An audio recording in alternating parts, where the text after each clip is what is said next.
लग्नानंतर होईलच प्रेम मालिकेच्या लेटेस्ट प्रोमोमध्ये आपण पाहत आहोत, घरामध्ये श्रावणी पूजा ठेवलेली असते आणि श्रावणी पूजा असताना आता नंदिनी देवाची आरती करत असते आणि नंदिनीने देवाची आरती केल्यानंतर आता शत्रुबुद्धी विनाशाये असा इथे मंत्रोपचार सुरू असतो।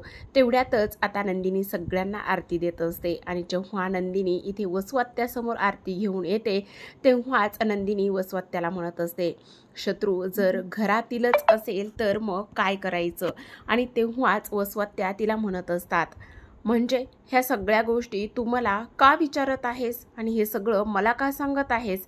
तेव्हाच ती म्हणत असते, कारण आमच्या चौघांच्या आयुष्याचा शेवट केलात वसुहत्या तुम्ही। दीपकशी हात मिळवणी करून मला लग्नातून किडनॅप करणारी व्यक्ती दुसरी तिसरी कोणीही नसून तर ती वसुहत्याच होत्या।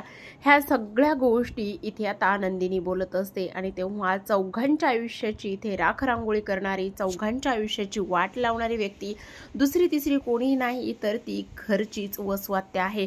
हे सगळं नंदिनीने सांगितलेलं असतं आणि त्यासोबत पिहूने हे सत्य नंदिनीला सांगितलेलं असतं आणि पिहूमुळे नंदिनीला समजतं आणि नंदिनी हे सगळं सत्य आता घरच्यांसमोर आणत असते, कारण इथे आमच्या चौघांच्या आयुष्याची वाट लावलेली आहे। चौघांच्या आयुष्याशी इथे दुसरं तिसरं कोणी नाही तर वसुहत्या खेळलेल्या आहेत आणि त्यांच्यामुळेच आमच्या चौघांचं इथे आयुष्य वाटोळं झालेलं आहे।